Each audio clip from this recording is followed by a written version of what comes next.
அற்புதமான புத்தகத்தை, நூலை அனுபவத்தோடு எழுதி ஒரு துவக்கத்தை கொடுத்திருக்கக்கூடிய மதிப்புக்குரிய மார்க் அவர்களே, நிகழ்வு மேடையில் இருந்தாலும் கூட எனக்கு முன்னால் வந்திருக்கக்கூடிய பல அறிஞர்களை நான் பார்க்கின்றேன். இதை போன்ற ஒரு நிகழ்வை மாஞ்சோலையிலே நடந்திருக்கிற ஒரு கொடூரத்தை ஆவணமாக்கி இன்றைக்கு தமிழகத்திலே தந்திருக்கிறார் டிஎஸ்எஸ் மணி உட்பட, அருமை தோழர் பாவேந்தன் உட்பட எத்தனையோ பெரிய அறிஞர்கள் போல இங்கே அமர்ந்திருக்கிறீர்கள். எனக்கு முன்னாலே பேசியதை போல இந்த நிகழ்விலே சிங்காரவேலனையும் இணைத்து போட்டிருக்கிறார். இவைகளுக்கெல்லாம் தீர்வு என்பது சிங்காரவேலன் சொல்லிருக்கிற தீர்வு தான். இந்திய மக்களுக்கு இருக்கிற எதிரி என்று சொன்னால் 3 பேர் தான். அது சாதி பேதம், மதபேதம், வர்க்க பேதம் என்று சொன்னார் சிங்காரவேலன். அதைத்தான் நாம் இந்த இடத்திலே அற்புதமாக சொன்னார்கள். இன்றைக்கு நமது போராட்டம் என்பது பிரிட்டிஷ் ஆட்சி காலத்தை எடுத்து போராடிய 250 ஆண்டுகள் மட்டுமல்ல, 2000 ஆண்டுகளுக்காக இருக்கக்கூடிய ஒரு அடக்குமுறைக்கு எதிராக, ஒடுக்குமுறைக்கு எதிரான சமூக விடுதலை போராட்டம் எடுத்துள்ளார் புரட்சியாளர் அம்பேத்கர். அதை கூட ஒழுங்காக சொல்ல தெரியல அனிதா சுமந்தவர்களுக்கு தீர்ப்பில். அதை தப்பாக சொல்லி திருத்தியிருக்காங்க. இப்போ அந்த தீர்ப்பு 107 பக்கத்தை நீங்கள் படித்து பார்க்கணும். எப்பயுமே நான் நடத்தி கொண்டிருக்கிற போராட்டம் சகல வகையிலும் இருக்கக்கூடிய ஒன்று. இதுக்கு பிரச்சனைக்கு தீர்வு உண்டா என்று சொன்னால், எனக்கு முன்னால் கவிகள் பேசினாருங்க, பல பேர் மேடையில் பேசிட்டு போயிடுறாங்க, நடைமுறையில் என்னன்னு கேட்டார். நான் நிச்சயமாக சொல்லிக்கொள்வேன், இங்கே கூடியிருக்கிறது சிறிய கூட்டமாக இருந்தால் கூட அறிவார்ந்த மக்களை கொண்டிருக்கிற கூட்டம். ஏன் பிஜேபி மோடி அரசாங்கம் பீமா கோரிக்கை வழக்கிலே அறிவிக்கைகளை குறிவைக்கிறது?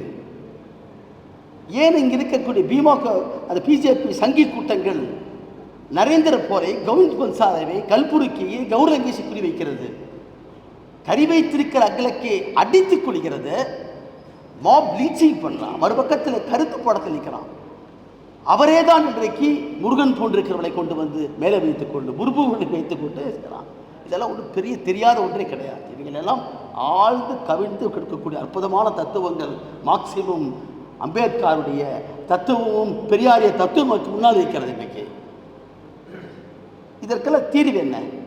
1921ஆம் ஆண்டு தஞ்சாவூர் இருக்கக்கூடிய மாநாட்டில் தலித்துகள் மற்றவர்களோடு சேர்ந்து அமர்ந்து சாப்பிட்டதற்காக மொட்டை அடித்தாங்க. காங்கிரஸ் கட்சியுடைய மாநாட்டில் வந்து அதை குடியரசுத் தலைவர் வந்து பத்திரிகையில் போட்டார், பெரியார் போட்டார். உடனே வழக்காயிட்டு. வழக்கு என்ன தெரியுமா? நீதிமன்றத்தில் வந்து நாங்களாகவே மொட்டை அடிச்சிட்டோன்னு சொல்லிட்டாங்க நீதிமன்றத்தில். வழக்கு சொல்லலாம் போச்சு. கீழபெண்மணியில் கொடூரமாக 44 பேரை குள்ள குடிசையில் போட்டு கொளுத்துகிறான். தாய் தடித்து உலகத்துக்கு பால் கொடுத்து கொண்டிருக்கிறார். கணக்கில் 42 தான் வருது. முதல்ல 2 கணக்கு காரணம். அப்புறம் பார்த்தா ஒரு தாய் தடி குழந்தைக்கு பால் கொடுத்து கொண்டு அப்படியே தூக்கி கொண்டான். கோபாலகிருஷ்ண நாயுடு காரில் போகிறவர் சேரியில் போய் தீ வைப்பார்னு சொல்லி வேண்டும் திருப்பளித்தது. அன்னைக்கு வரலாற்றில் கைலாஞ்சி இந்தியா முழுக்க பார்க்குறோம். இந்த இடத்துல பேசிக் கொடுக்க அத்தனை பேருக்கு நான் வந்து எல்லோரும் தெரிந்திருக்கிற ஒன்று தான், நம்முடைய அரசமைப்பு சட்டத்தினுடைய 14வது உறுப்பு என்பது சாதாரணமான வாக்கியம் அல்ல. இது ஒரு பாரோய்டு கான்ஸ்டியூஷன் தான். நாம் ஆனாலும் கூட இந்த மண்ணுக்கேற்ப உருவாக்கிய பெருமை புரட்சியாளர் அம்பேத்கருக்கு உண்டு. ஆகவே தான் பிரையாம்பிள் ஆஃப் தி கான்ஸ்டியூஷன் மட்டுமல்ல, உறுப்பு 17 வச்சிருக்காரு. Untouchability has been eradicated, abolition சொல்றார். தீண்டாமை ஒழிக்கப்பட்டு விட்டது என்ற வார்த்தை வைத்தார். சாதாரண வார்த்தைலாம் கிடையாது. அந்த வார்த்தையினுடைய துணி அப்படி நிறைந்து வழிந்து கிடக்கூடிய சாதியத்துக்கு முன்னால் தீண்டாமை ஒழிக்கப்பட்டு விட்டது என்று வைத்தது மட்டுமல்ல, 14வது சரத்தில் equality before law, equal protection of சொல்றது, no discrimination base of caste, creed, sex, religion and place of birth சொல்றதும் இந்த 3 வார்த்தைகள் சேர்க்கக்கூடிய சரத்து இருக்கிறது. அதை நீங்கள் ஒழுங்குபடுத்தி பார்ப்பது என்று சொன்னால், நம்மகிட்ட ஒரு பெரிய தீட்டப்பட்டிருக்கிற அருவாளை கொடுத்திருக்கார், மிகப்பெரிய வாளை கொடுத்திருக்கிறார். அந்த வாளை சரியாக நாங்கள் பயன்படுத்துகிறத உள்ள எந்த வாள் இது? அதுதான் 1989ஆம் ஆண்டு பிறப்பிக்கப்பட்டிருக்கிற தாழ்த்தப்பட்டோர் பழங்குடி மக்களுக்கு எதிரான வன்கொடுமை தடுப்பு சட்டம் சொன்னான். அது பேரே பிரிவென்டிவ் ஆக்ஷன் தான். ப்ரிவென்டிவ் ஆக்ஷன் தான். தென்காசியிலே பெட்டி கடையிலே மிட்டாய் தர மறுத்தான ஒரு பள்ளிக்கூட மாணவனுக்காக இப்போ நீங்கள் பார்த்துருப்பீங்க பல பேர். உடனே அந்த பஞ்சாயத்து ஒன்று போடுறானுங்க, ஆதிக்க சாதி பஞ்சாயத்துக்காரெல்லாம் சேர்ந்து இனிமேல் தலித் பசங்களுக்கு எவனுக்கு மிட்டாய் தரக்கூடாது பொருள் தரக்கூடாதுன்னு சொல்கிறான். உடனே வந்து கதிரிட்டு பேசுனாங்க, ஹென்ரிட்டு பேசுனாங்க. 2 பேரும் என்கிட்ட கேட்டாங்க. நான் சொன்னேன், வன்கொடுமை தடுப்பு சட்டத்தில் பிரிவு 10 என்று ஒன்று இருக்கிறது, நீங்கள் கொஞ்சம் எடுத்து பாருங்க. என்ன அஸ்ரா கர்க்குன்னு சொல்லக்கூடிய டிஐஜிக்கு அந்த பிரிவு எடுத்து கொடுக்க சொன்னேன். எவன் ஒருவன் தலித் மக்கள் வாழ்கிற பகுதியில், அங்க இருக்க பல்கலை மக்கள் வாழ்கிற பகுதியில் அச்சுறுத்தலாகி இருக்கிறானோ அந்த ஆதிக்க சக்திக்காரனை ஊரை விட்டு அப்புறப்படுத்த முடியாத ஒரு செயல் இருக்குது. இந்தியாவில் எங்கேயுமே செயல் இன்னைக்கு வரைக்கும். 1989ஆம் ஆண்டு பிறப்பிக்கப்பட்ட சட்டம் 2016 மீண்டும் இன்னும் கொஞ்சம் ஸ்ட்ரென்த்தனாக வந்து இருக்குது. ஆனால் எங்கேயுமே பயன்படுத்தல. தயவு செய்து அஸ்ரா காட்டு சொல்லுங்க, அந்த ஆதிக்க சக்திக்கு எவன் அங்கே காரணமாக இருந்தானோ ஊரை விட்டே தூக்கி வைக்க சொன்னாங்க. வச்சாரு தெரியுமா உங்களுக்கு? அப்படி பார்த்துருப்பீங்க. ஒரே சட்டம் தான். பிரிவு 9, 10, 11 போட்டி படிச்சீங்கன்னா தலித்துகளுக்கு ஆயுதம் கொடுக்க முடியும். தெரிஞ்சுக்கங்க, ஆயுதம் கொடுக்க முடியும் பிரிவு இருக்குது. யார் பயன்படுத்துறது வரைக்கும்? மேலவளவு கிராமத்தில் 6 பேரை பட்டப்பகலை வெட்டி கொள்கிறான். அந்த வழக்கிலேயே சேலத்தில் போட்டு நடத்துகிறோம். அந்த வழக்கில் தண்டனைக்குள்ளானது 17 பேர் தான். அது வன்கொடுமை தடுப்பு சட்டத்தில் அல்ல. இதே 92ஆம் ஆண்டில் சென்னையிடம்பட்டியில் 2 தலித்துகள் சமமாக உட்கார்ந்து புத்தகம் கேட்டான். கோயில் பூமியில் வந்து என்னென்னைக்கு காலகாலமாக சாமியின் போட்டு கைகட்டி இருந்த தலித் மக்கள் ஒன்று கூடி 5 ரூபா 10 ரூபா காசு போட்டு சமமாக உட்காந்து பொது கோயில் அச்சாரஞ்சி கோயிலில் போய் நிலத்தை புத்தகம் உட்காந்தான். ஏன்டா நேற்று வரைக்கும் சாமின்னு இருந்தவன் எனக்கு முன்னால் வந்து புத்தகம் கேட்குறதான்னு சொல்லி 2 பேரை பட்டப்பகலிலே பஸ்ஸில் வெட்டி கொண்டான். இப்போ 92. அந்த வழக்கை நாங்கள் வந்து கரூருக்கு மாற்றி நடத்தினோம். 28 பேருக்கு இரட்டை ஆயுள் வாங்கி கொடுத்தோம். ஆனால் அது பெருமை இல்லை, எனக்கு இல்லை. அது தெரியுமா? மேலவளவு கிராமத்திலேயும் செண்டகிரவட்டி கிராமத்திலேயும் வன்கொடுமை தடுப்பு சட்டத்திலே தண்டிக்கப்பட வேண்டிய தோழர் தெரியுமா உங்களுக்கு? இல்லை. ஆனால் இன்றைக்கி நாங்கள் சாட்சியே இல்லாத கோகுல்ராஜை வந்து வெற்றி பெற வைத்தோம். ஏன்? சாட்சியே கிடையாது. இருந்த ஒரே சாட்சி மாறி போயிட்டாங்க. இந்த வழக்கை ஆயுதத்துக்கு அற்புதமாக கொடுத்துருக்காரு வந்து அம்பேத்கர். 1989ஆம் ஆண்டு சட்டம் இருக்கிறது. அந்த சட்டத்தின் பிரகாரம் அதை சரியாக அமல்படுத்த வேண்டியதாக பொறுப்பு கூறாமே. ஆகவே தான் கோகுல்ராஜ் கேஸ்லேயோ அல்ல மேலவளவு கேஸ்லையோ மற்ற கேஸில் வந்து எங்கே தவறு நடந்தது என்பதை பூரா அப்படியே வடநாட்டில் அப்படியே பார்த்து வர போகிறாமே. இன்றைக்கு நான் சொல்கிறேன், இப்போ வரும்போது தான் பார்த்தேன், அகஸ்தமாக பார்த்தேன். நான் வந்து ஃப்ளைட்டை விட்டு வரும்போது ஒரு யூடியூப்பில் ஏர்போர்ட் மூர்த்திங்கிறவர், எனக்கு அது அவரை பற்றி கொஞ்சம் தெரியாது, இப்போ தான் தெரிஞ்சுட்டு யாரும் இல்லை தெரிஞ்சுட்டு போகிறான். அவர் சொல்கிறாரு, ஒருத்தர் பேட்டி கொடுக்குறாரு, குறிஞ்சாங்குளத்தில் போய் சிந்தனை வன்னியரசில் போய் கொடியை சொல்லி பார்க்கலாம். இப்போ பார்த்து வந்தேன். இந்த நிகழ்வுகளை நான் பகிரங்கமாக அறிவிக்கின்றேன். குறிஞ்சாங்குளத்தில் இந்த படை அங்கு சென்று நின்று கொடி ஏற்க முடியாது.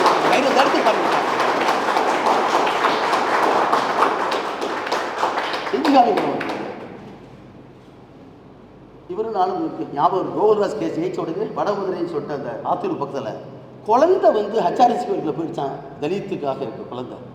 உள்ளே போன காரணத்துக்காக அங்கெல்லாம் வந்து பல பேருக்கு நிலம் இருக்குது. ஆத்தூர் பக்கத்தில் தெரியுது வளரு வந்து அது போயிட்டு வந்து வந்து போயிட்டு நிலம் இருக்கக்கூடியவர்கள் அவன் குழந்தை தெரியாமல் போயிடுச்சாங்க உள்ள. ஹச்ஆர்என்சி கோயில் தெரிஞ்சுக்க வந்து அந்த கோயிலில் உள்ளே போனதுக்காக அங்கே இருக்கிற மக்களுக்கு சோஷியல் பாய்காட் பண்ணிட்டான். அப்புறம் சோஷியல் பாய்காட் கேஸ் போட்டு பார்த்தாங்க. அந்த வழக்கு எங்கிட்ட வந்துச்சு. இன்றைக்கு மாவட்ட ஆட்சித்தலைவரே போய் நின்று அத்தனை பேரையும் உள்ள கூட்டி உட்கார வச்சுக்கிறான் போகிறாமே. அதுவும் சாத்தியமாச்சு போகிறாங்க. ஆகவே இலக்கு நமக்கு சமத்துவம். சமத்துவம் என்பது வெறும் ஈக்குவாலிட்டி அல்ல, இட்ஸ் ஈக்விட்டி, சோசியல் ஜஸ்டிஸ். அது சமூக நீதி. அது நம்ம கொடுத்திருக்கிற வகையில் உரிமையை தவிர இவன் போடுற பிச்சையெல்லாம் கிடையாது போகிறாமே. ஆகவே குறிஞ்சாங்குளம் மேட்டை பற்றி ஒரு நல்ல ஐயாவுடைய வந்து புத்தகம் ஒரு புத்துணர்ச்சி கொடுத்துருக்கு. வந்து என்னங்க இதை ஸ்டடி பண்ணிட்டு போகிறாங்க. அருமையாக சொன்னார். நான் சொல்ல வேண்டியதில்லை, அம்பேத்கருடைய வாசி தான் சொல்லுவேன். கிரேடட் இன்இக்வாலிட்டி சொன்னார் போகிறாங்க. அந்த வார்த்தை சாதாரணமான வார்த்தை இல்லை. கிரேடட் இன்இக்வாலிட்டி, ஒடுக்கப்பட்டவர்களுக்குள்ளேயே பிளவுபடுத்தி வைப்பது. இவர் அவர்கள் அவன் போகிறான் 4 வரணும், இவர்களுக்குள்ளும் பிளவு இருக்கும். ஒன்றுபட்டு இருக்க வேண்டிய சூத்திரனும் ஒடுக்கப்பட்டவனும் பிரித்து வச்சுக்கிறான். யார் பண்றா? ராமதாஸ் பண்ணாலும் அவர் பார்ப்பனர் தான், பார்ப்பனியம் தான். நாயுடு பண்ணாலும் பார்ப்பனியம் தான். அதான் அருமையாக சொன்னார் போறாங்க. நமக்கு இருக்கிற இலக்கு என்ன? நம்ம இப்படி பிரித்து தான் பார்ப்பான். அப்போ எங்கே நிற்கணும்? நமக்கு முன்னிருக்கிறவர்கள்லாம் பல பேர் உலகத்தை பற்றி வியாக்கியம் செய்திருக்கிறார்கள், விளக்கம் கொடுத்திருக்கிறார்கள். The philosophers before us interpret the world so far, but the point is how to change of it கேட்டார் மார்க்ஸ் ஏங்கல்ஸ். எப்படி மாற்றி இந்த மண்ணில் 2000 ஆண்டுக்காலமாக ஊறி கிடக்கக்கூடிய இந்த சாதியத்தின் கட்டமைப்பை உடைப்பதற்கு அன்னிகிலேஷன் ஆஃப் காஸ்ட் புத்தகத்தில் வரக்கூடிய 3 வழிதான். அதை சாத்தியமாக்குறதா தான் உண்டு. நான் ஒவ்வொரு வழக்கில் இன்னைக்கு நேற்று பேசிட்டு வரேன். சத்தியமங்கலத்துக்கு பக்கத்தில் இருக்கக்கூடிய பகுதியில் வந்து இறங்காட்டூர் பகுதியில் வெறும் 5 வயசு குழந்தைய போட்டு அடிச்சுக்கொள்றான். எதுக்கானா அந்த அந்த ஆதிக்க சாதின்னு நினச்சிக்கிறான். அவன் ஆதி சாதியெல்லாம் கிடையாது. அவன் நினச்சிக்கிறான் முருகிங்க போவானுக்கு தண்ணியில் அவன் காட்டில் வந்து. அவன் தன்னுடைய மகள் எப்படா ஒரு தலித்தை போய் கல்யாணம் பண்ணிட்டாங்க ஒரே காரணத்துக்காக ஒரு பிளக் வேலை விட்டு அடிச்சு கொள்ள வைக்கிறான். இங்கே பார்க்கணும். இங்கே பெருங்குடியில் பள்ளிக்கரணையில் பாண்டிச்சேரியில் 9 வயசு குழந்தை நேற்று ஃபோன் பண்ணாங்க வந்து. அது தலித் குழந்தை கொடூரமாக கொல்லப்பட்டிருக்கிறான். ஐஸ்வர்யா பல இடத்துல படி தஞ்சாவூரில் பண்ணிருக்கிறான். 1 அல்ல 2 அல்ல, சந்திச்சுட்டேன்னு அப்படி இருக்கிறோம். இது இன்னைக்கு ஏன் வருது? இது போறாமே ஏன் வருகிறென்றால், நீ காலை கட்டி கையை கட்டி சேரியில் உட்காந்துருந்தா பரவாயில்ல, வெளியே வந்துட்டீங்க. நீங்கள் போகிறான் வெளியே வந்துட்டீங்க. வெளியே வந்து பொது இடத்துல நின்று கொண்டு இது எனது உரிமை எது, கல்வி எனது உரிமை எது, நிலம் எனது உரிமை எது என்று போராட துவங்கிய காரணத்தால் தான் இதுவரைக்கும் ஆதிக்கப்பட்டிருக்கிற போராமே இதை கண்டு கொதிக்கிறான். அதுக்காக வன்முறை நினைக்கிறான். இந்த வன்முறையை சந்திப்பது என்பது நீதிமன்றத்திலும் செய்ய வேண்டும், களத்திலும் செய்ய வேண்டும். அதுக்காக தான் இந்த கூட்டத்தை கூட்டிருக்கிற போறாங்க. இதை செஞ்சு காமிப்போம். நாம அடிச்சா திருப்பி நான் சொல்ல வேண்டியது right of self defence section 96 to 106 அடிச்சா திருப்பி அடிப்பேன். ஏன் தெரியுமா? அதை சொன்ன ஒரு சீனிவாச ராவ் சவுக்கடி சாணிப்பாலை கொடுத்த போது அடிச்சா திருப்பி அடியான்னு சொன்ன பெருமை கம்யூனிஸ்டுகளுக்கு சீனிவாச ராவ் கொண்டு அதை ஏற்ற பரிசு எழுதி சொன்னார். பின்னால் சொன்னார் போனாங்க. ஆகவே நமக்கு இன்னும் என்ன வேணும்? இப்போ நமக்கு எல்லாமே இருக்குது சட்டத்தில். சர்க்கரைன்னு எழுதியாச்சு. சர்க்கரை தூக்கி வாயில் போடக்கூடாது தான். இந்த வாயில் போடுறதுக்கு நம்ம தயார்படுத்திக்கிறோம். மேடைகளில் அவர் பேசுறது எனக்கு ரொம்ப உரைச்சது. இருக்குது நம்முடைய கவியை பேசுகிறார். மேடை உரைச்சது. நான் கம்யூனிஸ்ட்டு, எங்கள் அப்பா காலத்துலேருந்து நாங்கள் கம்யூனிஸ்ட் குடும்பமே கம்யூனிஸ்டாக இருக்கிறவங்க. ஆனாலும் சொல்கிறேன், கம்யூனிஸ்டுகள் எங்கு தவறு செய்தார்களோ, எந்த அம்பேத்கரையும் பெரியாரையும் புரிந்து கொண்டு அவை ஏற்றுக்கொள்ள தவறார்களோ அங்கே தான் எனக்கு பிரச்சனை வச்சு போகிறான். அதை நீங்கள் அருமையாக சொன்னார், தோட சொன்னார். அது எழுச்சொன்னு சொல்கிறார், அற்புதமாக சொல்கிறார். ஒடுக்கப்பட்டிருக்கிற மக்கள் திரளுது என்பது அடிப்படை உரிமை எடுக்க போகிறாங்க. நீங்கள் நிலம் செக்ஷன் 3 எடுத்து பார்த்தீங்கன்னா மொத்தம் 19 பிரிவு இருந்துச்சு. முதல்ல categories. Atrocity has not been defined in the SCS act. கேட்டகரிஸை சொல்லிக்கிற போகிறாங்க. அது இப்போ மீடு 39 மாறி இருக்கிறாங்க. அதில் 1 வழிபாட்டு உரிமைகிறான். வழிபாட்டிற்காக தலித் மக்கள், ஆதிவாசிகள் அந்த இடத்துக்கு செல்வதும் அதை பயன்படுத்துவதும் அவன் அடிப்படை உரிமை. அதை தடுத்தால் 6 மாதத்திலிருந்து 5 வருஷம் தண்டிக்க முடியும். யார் போட்டீங்க? நான் கேட்குறேன், யார் போட்டதாங்க? It's a fundamental right. அது அடிப்படை உரிமை. அது கஸ்டமர் ரைட் சொல்லு. கஸ்டமர் ரைட் என்ன அர்த்தம்? காலங்காலமாக கூட்டாக மக்கள் பயன்படுத்தக்கூடிய உரிமையை போகிறாங்க. என் வழித்தடத்தை, என்னுடைய பொது உரிமையை, அதைத்தான் அம்பேத்கரை பண்ணார். பொதுக்கூடத்தில் போய் தண்ணுக்கு போனால் அவரே போய் நின்னாரு, வழக்கில் ஜெயிச்சாரு, நின்னாரு. அது இன்றைக்கும் தொடர்கிறது. ஆகவே இது ஒன்றும் இப்போ எனக்கு தெரியலன்னா அற்புதமாக சொன்னார் நம்முடைய அருமை தோழர் வன்னியர். சொன்னார், ஜனநாயகப்படுத்தப்பட வேண்டும். திவ்யா யூனிவர்சிட்டி வழக்கில் போய் சும்மா நீங்கள் வெளியில் மட்டும் பார்க்கக்கூடாது, உள்ளே போய் பார்க்கணும். அது ஒரு பண்பாட்டு போராட்டம். அது கிராமங்கள் இருக்கக்கூடிய முறையில் வேல்பாதி என்ன பிரச்சனை? வேல்பாதியில் போய் நான் வேலுக்கு பேச போகிறேன். கதிரவன் சொல்லக்கூடிய பையன், அவன் அண்ணா யூனிவர்சிட்டியில் பிஇ படித்த பையன். அவன் பணம் கட்டியிருக்கிறான். தலித் மக்கள் 1 லட்சம் பட்டார பணம் கட்டியிருக்கிறான். ஆனால் வன்னியர்கள் அங்கே இருந்து கொண்டு நீ சாமி அங்கன்னு தான் கூப்பிடுங்கிறான். சாமியை கும்பிட்றதுக்கு இவன் பணம் கட்டியிருக்கிறான். நான் கும்பிடுவேன் அங்கன்னு இருக்கிறான். ஏன் நான் கும்பிடுவேன்னு சொன்னான். கும்பிடுவேன்னு சொன்னதுக்காக அவர்களை அடித்து வெள்ளட்டாங்க போனாமே மேல்பாதியில். அந்த வழக்கில் நாங்கள் போய் நின்று நான் ஆர்கியூ பண்ணுறேன், கேஸ் ஆர்கியூ பண்ணுறாங்க.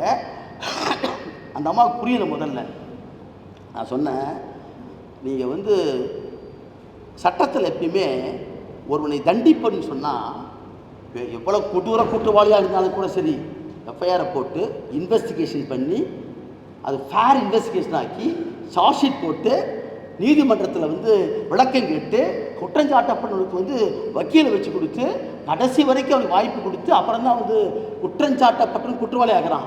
And accused will become a guilty only after full-fledged trial எப்பயுமே. ஆனால் இந்திய சமூகத்திலே ஒரு சமூகம் மட்டும்தான் விசாரணையே இல்லாமல் தண்டிக்கப்பட்டிருக்கிறார்கள். அவர் யாருடைய கேட்டால் இந்த ஒடுக்கப்பட்டிருக்கிற தலித் மக்கள் தான். தாயின் கருவில உருவானாலே தண்டிக்கப்பட்ட காட்சியை பார்க்குறோம். நீ திண்ட தகவல் சொல்லி இவ்வளவு ஒரு கொடுமைக்கு எதிராக நடக்கிற போராட்டம். ஆகவே இந்த போராட்டம் என்பது அம்பேத்கர் சொல்லி அவர் struggle is not only for power, it's for டிக்னிட்டிங்கிறார். நமது போராட்டம் மாண்புக்கான போராட்டம், அது மாண்பை மீட்டமைக்கிற போராட்டங்கிறாரு. அந்த போராட்டத்தில் தலித்துகளுக்கு மட்டுமல்ல, யாரெல்லாம் இதற்கு காரணமாக அவரும் சேர்ந்து வரணும். அந்த ஒடுக்கப்பட்ட மக்களுக்கு ஆதரவாக நிற்க வேண்டிய கடமை இந்த மண்ணில் இருக்கக்கூடிய ஒவ்வொருத்தருக்கும் உண்டு. ஆகவே ஜனநாயகப்படுத்தப்பட்ட போராட்டம் உருவாக்குறதுக்கு தான் நான் பார்க்குறேன், பெருமையோடு நான் சொல்கிறேன். அது வந்து இப்போ வன்னியரசுக்காக சொல்லலை, அந்த நிலையை எடுத்து போராடி கொண்டிருக்கிற இயக்கமாக தமிழ்நாட்டில் இருந்து கொண்டிருப்பது விடுதலை சிறுத்தைகள் என்பதை ஓங்கி ஓங்கி சொல்லுவேன். ஓங்கி ஓங்கி சொல்லு, சந்தியாவே கிடையாது. அற்புதமாக சொன்னாங்க. நீ என்கிட்ட சாதி சொல்லி வராத, நான் மார்க்சிஸ்ட் சொன்னார், நான் பெரியாரிஸ்ட், நான் அம்பேத்கர் சொன்னார். அதோடு சேர்ந்து இந்த மண்டலம் பார்க்குறேன், தமிழுக்காக போராடுகிறார்கள் நம்முடைய தோழர்கள். பாவேந்தனும் பார்வேந்தனும் நம்முடைய தோழர்களுடைய போராட்டம் ஜான்ஸ் உட்பட ஒரு அற்புதமாக பண்ணாங்க. யார் அதை ஆதரிச்சா? எந்த வந்து பத்திரிக்கையாளர் போட்டா அன்னைக்கு 26 பேர் பகத்சிங்கும் அவருடைய தந்தையும் மனைவியும் மகனும் உட்காந்துருந்தாங்க. வரலாற்றில் வந்து போராட்டம் வந்து ஒன்று சாப்பாட்டுக்கு வழி இல்லாமல் வந்து நம்முடைய தோழர்கள் வந்து சுரேஷும் பாவேந்தனும் மற்றவர்களுடைய தோழர்கள் போராடாம பார்வேந்தர் போட்டிருந்த தோழர்கள் என்ன அற்பம் ஒர்க் பண்ணாங்க. என்றைக்குமே உண்மை என்பது எப்போது விழித்துக் கொள்ளும் என்று சொன்னால் அது ஒரு பௌதிக சக்தியாக மாறும். an idea will become a material force that grips the minds of the people சொல்றாரு நளின் எப்பயுமே. ஒரு கருத்து பௌதிக சக்தி மாறும் என்றால் மனதை கப்பணும், அது கப்பக்கூடிய காலத்தில் வாழ்ந்து கொண்டிருக்கிறோம். ஆகவே எங்களை பொறுத்த வரைக்கும் இந்த குறிஞ்சா குலத்தில் அவர்கள் நடத்தி கொண்டிருக்கிற போராட்டம் என்பது இந்த நாட்டில் இருக்கக்கூடிய சாதியை ஒழிக்கிற போராட்டத்தின் ஒரு அம்சமாக இருக்கிறது. அதைத்தான் சனாதனம் சொன்னார். சனாதனம் அருமையாக சொன்னார். சனாதனம் என்ற வார்த்தையை நீதிபதி தமிழ்நாட்டுக்குள்ள தைரியமா பேசுறாங்கன்னா உதயநிதியும் ஆராஜாவையும் சேகர்பாவையும் போய் படிக்கிறாங்க. சனாதனத்தை படி என்று சொல்லி அறிவுறுத்துறாங்கன்னா நாம் இன்னும் எவ்வளோ தூரம் வச்சுக்கோங்க. நான் வந்து 10 கடலில் கூட பேசினேன். அந்த நீதிமன்றத்தில் வழக்கை தொடுக்கிற போதே மதியாரைக்குரிய வில்சன் அவர்களும் என்ஆர் மணியவர்களும் சொல்லியிருக்கிறாங்கன்னா this court has got no local standard to hear the case. ஏன் தெரியுமா? இந்த அம்மா வந்து கேரளத்தில் போய் கிராமின் மாநாடு பார்ப்பன மாநாட்டில் பார்ப்பனர்களுக்கு 2 பிறை கொண்டு பேசினாங்க. அப்படி பேசுகிறவங்க நீதிபதியாக இருப்பதற்கு தகுதியற்றவர்கள் இருக்காங்க. ஏன்னு கேட்டால் நீ கான்ஸ்டியூஷன் ஓத்து எடுத்திருக்கிறேன், உறுதிமொழி எடுத்திருக்கிறேன், equality before law, equal protection of plan எடுத்துக்கிறேன். அப்படி இருக்கு எப்படி சொல்ல முடியும்? She should have rescued from hearing the case. அந்த உட்டக்காட்டு என்னாச்சுன்னா இன்னைக்கு அறிவுரை சொல்கிறாங்க. இது ஒரு பெரிய போராட்டம், இட்ஸ் பேட்டு. அது ஒரு சட்ட போராட்டம். நாம் தோல்வி அடைஞ்சோம், எங்கெங்கேயோ தோல்வி அடைஞ்சோம், எதிர்பார்க்கல. சந்திரசூட் என்பவர் பாபர் மசூதி வழக்கில் கொடுப்பாரா இப்படி தீர்ப்பு? 370 ரிப்பீட்டை கொடுப்பாரா? அப்படி ஆச்சரியப்பட்டு கிடந்தோம். ஒரு எலக்ட்ரல் பாண்ட் கேஸில் அம்பலமாகி அம்மனமாகி நிற்கிறது பிஜேபி மோடி அமித்ஷா கருத்து. ஆகவே அதை கருத்து கருத்துக்கு போகணும். கருத்து அங்கேயும் சண்டை போடணும், தெருபடியும் சண்டை போடணும். அப்போ ஏற்பட்ட போராட்டம் தான் இது. நான் கேட்ட ஒன்று எனக்கு ஒரு ஃபேக்ட்ஸ் கிடைக்கல. பாருங்க, நான் வந்து ஜான்சன் சொன்னேன், அப்புறம் எனக்கு 10வது சொன்னேன். நீங்கள் வந்து இந்த எஸ்சி/எஸ்டி ஆக்டில் பற்றி தெரிஞ்சுக்க. இது இருக்கக்கூடிய மிக முக்கியமான செக்ஷன். அந்த செக்ஷன் 8 மட்டும் எடுத்து பார்த்தீங்கன்னா 3 பாயிண்ட் ப்ரூவ் பண்ணால் போதும். 3 பாயிண்ட் தான். பாதிக்கப்பட்டவர் தலித்தாகவும் பல்குடியாக இருக்க வேண்டும். குற்றச்சாட்டுக்கு உள்ளாகக்கூடிய அக்யூஸ்டாக இருக்கிறவன் நான் தலித், நான் ஷெட்யூல்காஸ்டாக இருக்கணும், புறாமே ட்ரைப்ஸாக இருக்கணும். இதை ஃபஸ்ட்டு கேட்டகரி. 2வது கேட்டகரி என்ன? Any dispute relating to land or any other existing டிஸ்பியூட்டுங்கிறான். நிலம் என்பது அடிப்படை உரிமை. ஒரு காலத்தில் நிலம் என்பது எனக்கு இல்லைன்னு சொன்னாங்க. வெறும் நான் வந்து மலக்குடிக்குள்ளும் குப்பைக்குள்ளும் கிடக்குன்னு போட்டு சொல்லிட்டேன். நிலம் எனது அடிப்படை உரிமை. கல்வி எனக்கு அடிப்படை உரிமை. ஆர்டிகல் 21A அதே மாதிரி வேலை, பொது எல்லாமே எனக்கு அடிப்படை உரிமை ஆயிடுச்சு. அப்போ land or any other existing டிஸ்பியூட்டில் வந்துருச்சு போகிறாமே வந்துருச்சு. இப்போ மூன்றாவதாக ஒன்றுமே கிடையாது, ஃபைனான்சியல் அசிஸ்டன்ட் நிதி உதவி கொடுத்தாங்கிறது ஒன்று. அது மட்டுமல்ல, a group of people with a common intention or common object committing the offense. அவ்வளோதான். இந்த 3 பாயிண்ட்டை ப்ராசிக்யூட் பண்ணால் தீர்ந்து முடிஞ்சு போச்சு கேஸு. அவன் தான் டிஸ்ப்ரூவ் பண்ணணும் கேஸ் அக்யூஸ்டு. ஆனால் எப்படி இந்த கேஸ் இதாச்சு? இந்த கேஸ் ஹிஸ்ட்ரி எடுத்து பார்த்தீங்கன்னா அப்படி போய் நடத்துறதுக்கு ஆள் இல்லை. ஜான்சன் அப்போ தான் புதுசாக வர்றாரு, அப்போ தான் வர்றாரு, தெரியாது. ராமராஜ் அங்கே சட்டை போடுறாரு. அவர்கிட்ட 1000 பேசினாலும் அந்த போர் குணம் இருக்கிறதே நான் பாராட்டுறேன். ஒரு நீதிபதியாக போன பின்னாலும் கூட இன்றைக்கு வரைக்கும் போராடக்கூடிய குணம் இருக்கிறது, அதை நான் பாராட்டுறேன். அதை செழியப்படுத்து அவ்வளோதான் எனக்கு தேவை. நான் சொல்ல விரும்புகிறேன், பண்ணுங்க. நீ நின்னீங்கன்னா கோர்ட்டில் இந்த சட்டத்துடைய அடிப்படையை தெரிந்து கொள்ளலாம். ஜட்ஜாக இருந்தானா தைரியமாக அடிக்கணும், போகிறாங்க அடிக்கணும். எத்தனை சட்டத்தில் பிரிவு, என்னென்ன பிரிவு இதை விட உண்டா? ஆணவ கொலை உட்பட தனிச்சட்டம் என்ன நாம் கேட்குறோம், வரமாட்டேங்குது. என்ன நீங்கள் ஆட்சி மாறினாலும் சரி, இன்னைக்கு திமுக ஆட்சி, நாளைக்கு கம்யூனிஸ்ட் கட்சி ஆட்சி வந்தாலும் சரி, இந்த ஆட்சி பார்க்கலாம் தவிர காட்சி மாறாது. காரணம், காவல்துறையும் நீதிமன்றமும் சாதியமாக இருக்கிறீங்க. இந்த சாதியை கட்டமைப்பு உடைக்கணும். ஆகவே கோகுல்ராஜ் கேஸ் என்ன பண்ணலாம்? கடைசியாக கேட்குறான், அந்த தாயிட்ட கேட்குறாங்க, உங்களுக்கு என்ன செய்யலாம் தண்டனை கொடுக்க பற்றி கேட்குற போது அந்த தாய் சொல்கிறான், என் மகனை 5 மணி நேரம் சித்திரவதை செய்து தற்கொலையாக பேச வச்சு எழுத வச்சு கழுத்தை மட்டும் வெட்டவில்லை தோழர்களை, நாக்க வெட்டியிருக்கிறான். இவனுக்கு தூக்கு தண்டனை கூப்பிட்டு கொண்டான். தூக்கு தண்டனை தருன்னு சொன்னாங்க. நம்மளை கேட்குறாங்க. நான் சொன்ன விஷயம் தான், அன்றைக்கி காலையில் அரவக்குறிச்சியில் போய் சாப்பிட போகிறோம். அப்புறம் 2 பேர் சர்வர் வந்தானுங்க. என்னை பார்த்தா, ஐயா நீங்கள் தான் பாப்பா போனா? ஆமாம் ஐயா, நீங்கள் ஒரு சின்ன உதவி பண்ணுங்க. என்னன்னு கேட்டோம். வெளியே வந்துடும், நாங்கள் ஒரு 25,000 பேர் இருக்குன்னு சொன்னான். சரி, சர்வர் தானே, ஹோட்டலில் இருக்கிற சர்வர் சொன்னால் நிறுத்தி 25,000 பேர் நிறுத்தோம். 25,000 பேர் தொழிலாளி இருப்பானாட்டுக்கு சங்கம் வச்சுக்கலாம்னு சொன்னான். அவன் சொன்னான், 45 வயசாங்க எனக்கு, 45 வயசு கல்யாணம் ஆகுதுங்க. காரணம் என்ன தெரியுமா? இவனுக்கெல்லாம் கூட்டிகிட்டு போயிடறானுங்க.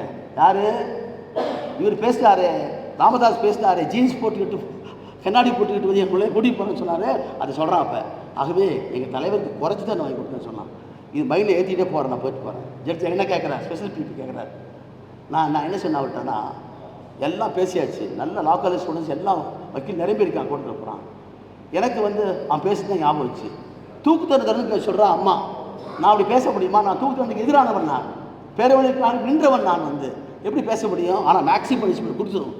அப்போ தான் நான் அம்பேத்கர் கோட்டில் அப்படின்னு சொன்ன கோர்ட்டில் சொன்னேன், we can demolish the walls around us, we can destruct the fences around us, but what we have to do is that we have to demolish the mental attitude. ஜாதி என்பது ஒரு நோய், அது கற்பிக்கப்பட்டிருக்கிற ஒரு நோய். அந்த கற்பிக்கப்பட்டிருக்கிற கருத்து நோயை வீழ்த்துவதுதான் நம்ம முன்னாடி இருக்கக்கூடிய கடமைனார். ஆகவே என்ன சொன்னோம்னா, ஒரு யுவராஜ தூக்கு தண்டனை போடுறதுல பலனே கிடையாதுங்க. எனக்கு இன்னொரு யுவராஜ் உருவாகக்கூடாது என்று சொன்னால், இவன் காரக்கரகத்துக்குள்ளே இருந்து கொண்டே வாழ்வியலை சமூகம் சமத்துவமாக பார்க்கணும், அதுதான் தேவைன்னு சொன்னான். அப்பாடி சொன்னான். சட்டத்தில் எங்கேயுமே கிடையாது. இந்தியாவில் எங்கே விசாரணை சட்டத்தில் trial court cannot give such a sentence till last breath. வாழ்நாள் செய்யணும் சாகர வரைக்கும் தான் செக்ஷன் 53 இல்லை. ஆனாலும் கூட இறுதி மூச்சை கொடுக்க முடியாது. கொடுத்தது உயர்நீதிமன்றத்திலேயும் நின்றது தான் உள்ள போகிறாமே. ஆகவே அந்த அடிப்படையில் குறித்து இந்த போராட்டத்தில் ஒரு பக்கம் அதை நாம் அப்பீல் பண்ணலாம். இன்னைக்கு விக்டிம்க்கு ரைட் என்னன்னா, SC/ST ஆக்டில் மட்டும்தான் சாப்டர் 4A அமெண்ட்மெண்ட்டில் வந்துருக்குது. 15 சொல்கிறான், 12 விஷயம் சொல்கிறான். வெயிலில் ஆரம்பித்து ரெமிஷன் வரைக்கும் பாதிக்கப்பட்டவரை கேட்காம எதுவுமே செய்ய முடியாது தெரிஞ்சுக்க போகிறாங்க. பாதிக்கப்பட்டவரே தனக்குரிய வைக்கல வச்சுக்கலாம் போகிறாங்க. ரூல் 4 சப்ளாஸ் 5 வச்சுக்கலாம். அது மட்டுமல்ல, ஸ்பெஷல் பிபியே தப்பு பண்ணால் கூட பாதிக்கப்பட்டவர் அவரே பெட்ஷன் போட்டு இவர் விசாரிக்க சொல்லலாம். இதோட நம்ம என்ன இருக்குது? அப்போ சரியான முறையில் பயிற்சி பெற்றிருக்கிற அப்படி அருமைத்தோட இளைஞர் எனக்கு தேவை ஒன்றே ஒன்று தான். ஒரு 100 பேர் தமிழ்நாட்டில் ஒடுக்கப்பட்ட மக்களுக்காக அர்ப்பணித்து வரக்கூடிய வழக்கறிஞர் இருந்தால் தமிழ்நாட்டில் ஓராண்டில் மாற்றங்களை பெற்றிருக்கிறாங்க. ஏன் தெரியுமா? ஏன்னா அந்த போலீஸ்காரெலாம் படித்து பார்த்த பேரெல்லாம் செக்ஷன் 4 ஒன்று இருக்குது இந்த ஆக்டில் தான். Any neglect of duty on the part of the station house officer, not only in registering the case, in framing the case, in recording the case, in transfer இது அப்படியே சொல்கிறான். அவரசே சொல்கிறான். எந்த வகையிலையும் போட்டாலும் சரி, எல்லா கேஸ்லையும் கேஸ் கவுண்டர் போட்டுருவாங்க. நம்ம மேலே கேஸ் போடுவாங்க பல பேர். இன்னைக்கு சட்டம் அப்படி அல்ல. பொய் வழக்கு போட்டான்னு சொன்னால் போட்ட சப் இன்ஸ்பெக்டரை வந்து 6 மாதத்துலேருந்து 2 ஆண்டு தண்டிக்க முடியும். தெரியுமா உங்களுக்கு? யார் போட்டுக்கிறோம் சொல்லுங்க பார்க்கலாம். நம்ம தமிழ்நாட்டில் யாரோ ஒருத்தர் போட்டுக்கிறோமா? எந்த ஒவ்வொரு வட்டாரத்திலையும் இருக்கக்கூடிய வந்து எவ்வளோ தப்பு பண்ணான கிராமத்தில் நீங்கள் வந்து அங்கே இருக்கிற சப் இன்ஸ்பெக்டர் நிறுத்தி வைங்க. நாங்கள் சொல்லிக்கிற வரவங்களுக்கு ஒரு காவல்துறை அதிகாரி இந்த மாதிரி வன்கொடுமை தடுப்பு சட்டத்தை தவறாக பயன்படுத்தினான், கவுண்டர் கேஸ் போலி கேஸ் போட்டான், ரெக்கார்ட் பண்ணும்போது தப்பாக பண்ணான், எழுதி படிச்சுக்காம வாய்மொழியாக கொடுத்தால் கூட படித்து காண்பித்து அதுக்கப்புறம் கையெழுத்து வாங்கி எஃப்ஐஆர் போட்டு அதுக்கு ஒரு தனியாக ரெசிப்ட் கொடுத்துட்டு போகிறாங்க. அப்படி தரலன்னா எஸ்பிடி போய் சொன்னால் போதும். இவ்வளவு பெரிய அற்புதமான ஒன்றை வந்து ஆர்டிகல் 17 தொடங்கி 1989 சட்டம் வரைக்கும் நீங்கள் வந்தாச்சு. ஆனால் இதற்கு கவுண்டராக வந்திருக்கான் பாருங்க. அதுதான் முக்கியம், மிக முக்கியமான ஒன்று. அதுதான் வந்து அற்பமாக இங்கே வந்து அறிவித்து வன்னியர் சொன்னார். சனாதனம் எப்படி உருவாகி இருக்கிறது, பஞ்ச் ஆஃப் தாட்டை படிக்கிறது. உங்களுடைய சக்திகளை சேமித்துக் கொள்ளுங்கிறது தான். நீங்கள் பிரிட்டிஷ் காலனுக்கு எதிராக போடுறதுக்கு சக்தியை சேமித்து வைங்க. எதுக்காக? இஸ்லாமியரை எதிர்த்து, கிறிஸ்துவரை எதிர்த்து, கம்யூனிஸ்ட் எதிர்த்துன்னு சொன்னான். அவனுடைய கருத்து இன்னைக்கு ஆட்சி படத்தில் வந்து உட்காந்துட்டான், ராமர்கள் உண்டாக்கிட்டான். ஆனால் நம்ம பண்பாடு, நம்ம விழா, இந்த சாமி நம்ம சாமி நம்மளோட சுருட்டு குடிக்கும். நீங்கள் பார்த்துக்கலாம், இந்த இதில் படிக்கலாம். அவன் சாமி அப்படி இல்லை, நாம் உள்ளே போக முடியாது. ஆகவே இந்த பண்பாடு என்று சொல்லக்கூடிய வார்த்தை கொடுக்கக்கூடிய கோயில்களில் நமது உரிமையை நிலைநாட்டக்கூடிய சட்டம் இருக்கிறது. நடைமுறை பண்ணாத காரணம் காவல்துறையே சாதியமாக இருக்குதாங்க. ஆகவே அதை உடைப்பதற்கு அற்புதமான படை நமக்கு தேவை. அது இன்றைக்கி வந்து உருவாகி இருக்கிறது. ஏர்போர்ட் மூர்த்தியினுடைய யூடியூப்புக்கு பதில் சொல்லிக்கிறோம். எங்கள் தலைமைக்கு எனக்கு தனிமனித சாகசம் நம்பிக்கை இல்லை, நான் எல்லாம் சேர்ந்து தான் பண்ணுறேன் எல்லாமே. ஆகவே இந்த படை, இங்கே அமர்ந்து கொண்டிருக்கிற படை, இந்த இடத்துல கீழே இருக்கக்கூடிய இந்த படை, ஜனநாயகப்படுத்தப்பட்டிருக்க அமைப்புகள் குறிஞ்சாங்குளத்திலே நேரடியாக இறங்கி களத்திலும் போராடுவோம், நீதிமன்றத்திலும் போராடுவோம் என்ற எச்சரிக்கை நான் சொல்கிறோம். 2 வருஷம் சொல்கிறாரு. நீ நத்தம்ங்கிறத புறம்போக்குன்னு சொன்னால் புறம்போக்குக்கு ஒரு வரலாறு எடுத்து போகிறாங்க. நம்ம நாட்டில் புறம்போக்கெல்லாம் கிடையாது, நம்மள ஐவகை நிலம் தான் போகிறாங்க. கார்ன் வாலிஸ் புறம்போக்கு அப்போ தான் ஆக்ட் ஆஃப் செட்டில்மெண்ட்டில் வந்து நில உறவுமுறையை மாற்றுறான். அப்போ அதெல்லாம் வந்து நஞ்சை புஞ்சைலாம் இப்போ வந்தது, தரம் வந்ததெல்லாம் நம்மள ஐவகை நிலம் தான் போகிறாமே. முல்லை மருதம் நெறி காடு அந்த நிலம் தான் போகிறாமே. அதை உடச்சி அந்த வரிமுறையை மாற்றி கொண்டாந்து வச்சா பாருங்க. அதில் அரசாங்கத்தினுடைய நிலம் என்பது ரெவென்யூ லேண்ட். தமிழ்நாடு போட்டிருக்கிற சட்டத்தின் பிரகாரம் 10 ஆண்டுகள் அந்த இடத்த ஆக்கிரமித்து ஒருத்தர் வந்திருந்தாலும் அவனுக்கு பட்டா கொடுன்னு சொல்கிறோம். அது 5 ஆண்டாக மாற்றினார் கருணாநிதியுடைய காலத்தில். 2 ஆண்டுகள் நத்த புறம்போக்கு இஸ் மென்ட் ஃபார் ஹியூமன் டொல்லிங் தான், மனிதர்கள் வாழ்வதற்காக தான் நத்தம். அது அப்போ நத்தத்தில் 2 ஆண்டு இருந்தால் போதும் உங்களுக்கு பட்டா சட்டத்தில் எடுத்து போகிறாங்க. அது யாரும் சரியாக பயன்படுத்துறது இல்லை. தலித்துகளுக்கு கொடுக்கப்பட்ட நிலம் பஞ்சமி நிலம் இல்லை. பஞ்சமி நிலம் 12 லட்சம் ஏக்கர், இப்போ 3 லட்சம் ஏக்கர் இருக்குது. அதையும் பெற முடியும் நம்மளால். 20 ஆண்டுகளுக்கு பிறகு நான் வந்து 5 ஏக்கர் வாங்கி கொடுத்தேன் கருப்பன் ஒருத்தருக்கு. வெறும் 2000 ரூபா வெட்டுக்காக கொடுத்தான், நிலத்தையே எடுத்துகிட்டு போயிட்டான் அவன். 20 ஆண்டுகளுக்கு பின்னால், அப்போ கிறிஸ்தாஸ் காந்தி இருந்தார் லேண்ட் செட்டில்மெண்ட் ஆஃபீஸில். 20 ஆண்டுகளுக்கு பின்னால் இழந்து போன 5 ஏக்கராவை மீண்டும் வட்டாட்சியரே நின்று திருப்பி கொடுத்தான். செய்ய முடியும் நம்மளால். இது நிலம் என்பது அடிப்படை உரிமை, கல்வி என்பது அடிப்படை உரிமை. பொது இடத்துக்கு போது அடிப்படை அதை சொல்கிறேன். அந்த ஆப்ஜெக்ட் ஆஃப் ஆக்ட்லேயே போகிறான். when the depressed people, oppressed people attempts to assert the rights in the public domain, automatically the dominant people try to prevent them அப்படிங்கிறான். ஒடுக்கப்பட்ட பக்கத்தில் உரிமைகளை பெறுவதற்காக வருகிற போது தான் ஆதிக்க சக்தியில் வந்து அந்த உரிமை தடுப்பதற்காக பயன்படுத்துகிறான். வழக்கறிஞர்கள் ஐயா போட்டிருக்கிற எல்லாத்தையும் இணைச்சு நாம் நிற்போம், வெற்றி உறுதியை சொல்லிக்கொண்டு நம்ம